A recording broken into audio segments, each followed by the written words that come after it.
하나님 말씀 호세아 8장 1절에서 14절까지 말씀입니다. 호세아 8장 1절에서 14절까지 말씀 교독합니다. 나팔을 내 입에 댈지어다. 원수가 독수리처럼 여호와의 집에 덮치리니 이는 그들이 내 언약을 어기며 내 율법을 범함이로다. 그들이 장차 내게 부르짖기를 나의 하나님이여 우리 이스라엘이 주를 아나이다 하리라. 이스라엘이 이미 선을 버렸으니 원수가 그를 따를 것이라. 그들이 왕들을 세웠으나 내게서 난 것이 아니며 그들이 지도자를 세웠으나 내가 모르는 바이며 그들이 또 은금으로 자기를 위하여 우상을 만들었나니 결국은 파괴되고 말리라. 사마리아여 내 송아지는 버려졌느니라. 내 진노가 무리를 향하여 타오르나니 그들이 어느 때에야 무죄하겠느냐. 이것은 이스라엘에서 나고 장인이 만든 것이라. 참신이 아니니 사마리아의 송아지가 산산조각이 나리라. 그들이 바람을 심고 광풍을 거둘 것이라. 심은 것이 줄기가 없으며 이삭은 열매를 맺지 못할 것이요 혹시 맺을지라도 이방이 삼키리라. 이스라엘은 이미 삼켜졌은즉 이제 여러 나라 가운데 있는 것이 즐겨 쓰지 아니하는 그릇 같도다. 그들이 홀로 떨어진 들나귀처럼 아수르로 갔고 에브라임이 값주고 사랑하는 자들을 얻었도다. 그들이 여러 나라에게 값을 주었을지라도 이제 내가 그들을 모르니 그들은 지도자의 임금이 지워준 짐으로 말미암아 쇠하기 시작하리라. 에브라임은 죄를 위하여 제단을 많이 만들더니 그 제단이 그에게 범죄하게 하는 것이 되었도다. 내가 그를 위하여 내 율법을 만 가지로 기록하였으나 그들은 이상한 것으로 여기도다. 그들이 내게 고기를 제물로 드리고 떡을 줄지라도 여호와는 그것을 기뻐하지 아니하고 이제 그들의 죄악을 기억하여 그 죄를 벌하리니 그들은 애굽으로 다시 가리라. 이스라엘은 자기를 지으신 이를 잊어버리고 왕궁들을 세웠으며 유다는 견고한 성읍을 많이 쌓았으나 내가 그 성읍들에 불을 보내어 그 성읍들을 삼키게 하리라. 아멘. 어제 7장 말씀에서 북이스라엘 백성들의 형편이 마치 그 달궈진 화덕 위에 올려진 채 뒤집지 않은 전병과 같다. 그런 것을 보았습니다. 여호와 라파, 치료의 하나님이신 우리 하나님께서 그들을 치료하려 하셨습니다. 오늘 말씀에도 보면은 오늘 말씀 12절 가운데 내가 그를 위하여 내 율법을 만 가지로 기록하였으나 근데 그들이 어떻게 했다고요? 이상한 것으로 여겼다 그랬습니다. 그 과정에서 하나님께서 치료하는 과정에서 자기들의 죄가 드러나는 것을 싫어했기 때문에요. 그들은 하나님을 찾지 않았습니다. 하나님께서 자기들의 그 깊은 것까지 다 온전하게 치료해 주시도록 자기를 내어 맡기는 대신요, 겉으로 드러나 보이는 그 죄의 증상만요, 그러니까 형식적인 회개와 제사를 드리면서 그 내면과 일상에서는 여전히 죄악을 반복하고 있었습니다.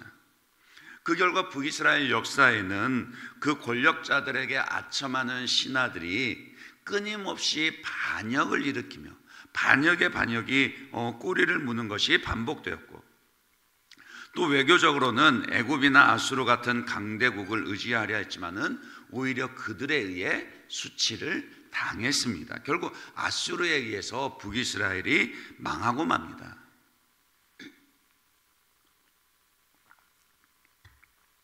그러나 그럼에도 불구하고 여호와 하나님, 우리 하나님은 그들을 포기하지 않습니다. 그래서 계속해서 선지자를 통해 경고하게 하시죠. 1절입니다. 나팔을 내 입에 댈지어다. 원수가 독수리처럼 여호와의 집에 덮치리니 이는 그들이 내 언약을 어기며 내 율법을 범함이로다. 나팔을 불듯이 하나님의 진노와 심판을 경고하게 하십니다. 하지만 이스라엘 백성들이 어떻게 반응을 하죠? 2절 3절입니다. 그들이 장차 내게 부르짖기를 나의 하나님이여 우리 이스라엘이 주를 아나이다 하리라. 이스라엘이 이미 선을 버렸으니 원수가 그를 따를 것이라. 얼핏 보면은 그들이 회개하고요, 여호와 하나님을 향하여서 돌이킨 것처럼 그렇게 보입니다. 왜냐하면 그들이 장차 나의 하나님이여 우리 이스라엘이 주를 아나이다 라고 그렇게 하나님을 향하여 부르짖고 있거든요. 앞서 6장 6절에 하나님이 뭐라고 말씀을 하셨습니까? 나는 인애를 원하고 제사를 원하지 아니하며 번제보다 하나님 아는 것을 원하노라. 하나님이 그렇게 말씀하셨거든요. 그러니 이스라엘 백성들이 우리 이스라엘이 주를 아나이다 이렇게 부르짖으니, 야, 이제 드디어 그들이 자기들의 죄를 깨닫고 우상을 버리고 하나님을 향하여 돌이키는가 보다 이렇게 보이기도 한다라는 거예요. 그런데 아닙니다. 하나님께서 그런 그들을 향해서 뭐라고 말씀을 하십니까? 이스라엘이 이미 선을 버렸으니 원수가 그를 따를 것이라.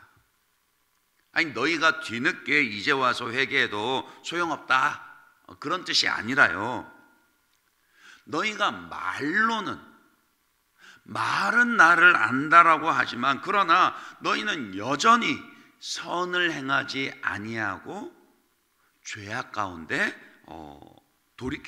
죄악에서 돌이키지 않는구나, 그런 의미로 하시는 말씀이라는 거예요. 그러니까 그 백성들은 거짓되고 형식적인 회개만 했던 겁니다. 누가요? 이스라엘 백성들이요. 우리가 하나님을 압니다. 제가 기도도 많이 하고 그 하나님의 제가 영적인 것들을 압니다. 이렇게 말하면은 얼마나 거룩해 보입니까? 뭐가 있어 보입니다. 그런데 아니라는 겁니다. 왜냐하면은 그들이 정말 하나님을 알았다라면 그 아는 것은 단지 머릿속의 지식으로 끝나는 것이 아니라 그 전 인격 가운데 영향을 끼치게 되어 있고요. 그래서 삶 속에서 반드시 선을 행하는 열매가 나타나야만 했었거든요.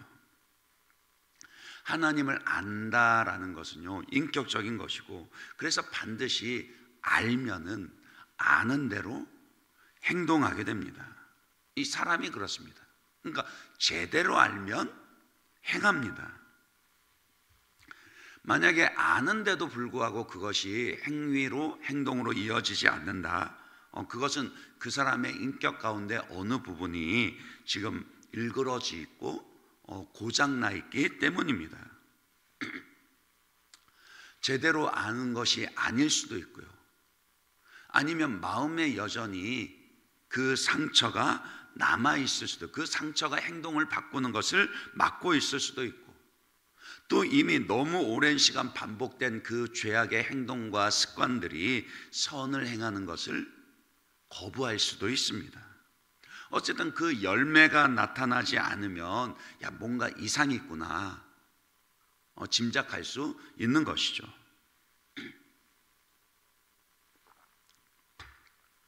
다시 말씀을 드리지만은 하나님을 아는 거요, 하나님을 믿는 것은 영적인 것이고 인격적인 반응입니다. 하나님을 아는 지식과 믿음이 있으면요, 선을 행하는 것은 자연스럽게 따라옵니다. 그러니까 행위로 구원을 받는 것은 아니지만은 열매 없는 구원은 없고요, 행함이 없는 믿음은 없습니다.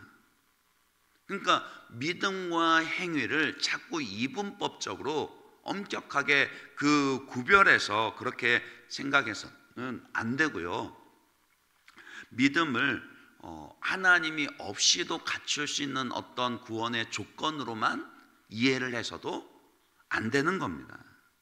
믿음은 하나님을 향한 우리의 인격적인 반응입니다.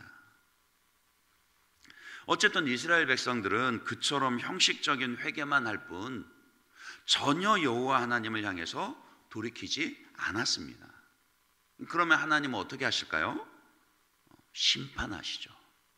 6절 하반절에 사마리아의 송아지가 산산조각이 나리라 하셨고, 또 7절 하반절에는 그 이삭이 열매를 맺지 못할 것이요 혹시 맺을지라도 이방 사람이 삼키리라 하셨고, 10절에는 그들이 여러 나라에 값을 주었을지라도 이제 내가 그들을 모으리니 그들은 지도자의 임금이 쥐어준 짐으로 말미암아 쇠하기 시작하리라.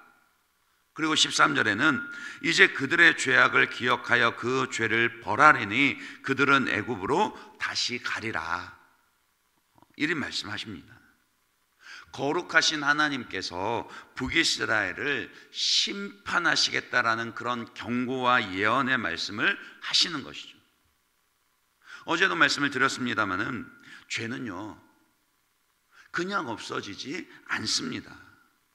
무엇보다도요 하나님께서 다 아십니다. 우리가 행위로 짓는 죄뿐만이 아니라 생각으로 짓는 죄, 마음으로 짓는 죄, 말로 짓는 죄까지 다 아십니다. 그리고 회개하여 돌이키지 않는 죄악에 대해서는 반드시 심판하신다라고요. 갈라디아서 6장 7절에 뭐라 그랬습니까? 스스로 속이지 말라. 하나님은 업신여김을 받지 아니하시나니 사람이 무엇으로 심든지 그대로 거두리라. 이 이전 개역 성경에서는 업신여김을 만홀히 여김이라 그렇게 번역을 했습니다. 그러니까 중심의 진실함과 행위의 거룩함으로 하나님께 회개하고 돌이키는 열매가 없이 그저 말로만 회개하고 겉으로 보이는 그런 형식적인 예배만 드리는 것은 하나님을 업신여기고 하나님을 만홀히 여기는 거라고요. 거룩하고 어미하신 하나님은요 그거 그냥 두고 보지 않으십니다. 반드시 돌이키지 않는 죄에 대해서 심판하십니다. 그것도 그들이 의지하던 우상과 함께 망하게 하신다라고요. 사마리아의 금송아지를 회파시키시고요, 소출을 끊어버려서 여로보암 2세 시대의 그 부요함을 무너뜨리시고 하나님을 대신해서 찾던 그 강대국들에게 버림을 받을 뿐만이 아니라 그 나라들까지 다 망하게 하십니다. 그러니까 우상도 망하고 나도 망하는 것입니다. 자기들이 의지하던 그 우상들이 얼마나 허무하고 헛된 것인지를 철저하게 깨닫게 하는 가운데 망하게 하신다라고요. 하나님은 속지 않으십니다. 그러면 이 말을 듣고 묵상하는 우리는 하나님께 어떻게 반응을 해야 하겠습니까? 시편 51편 10절에 하나님이여 내 속에 정한 마음을 창조하시고 내 안에 정직한 영을 새롭게 하소서. 17절에도 하나님께서 구하시는 제사는 눈에 보이는 형식이 아니라 상한 심령이라 하나님이 상하고 통회하는 마음을 주께서 멸시하지 아니하시리이다.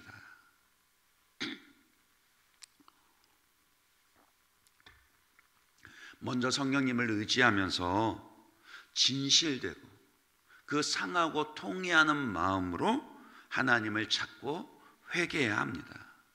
예수님은요 우리의 상한 마음을 결코 외면하지 않으십니다.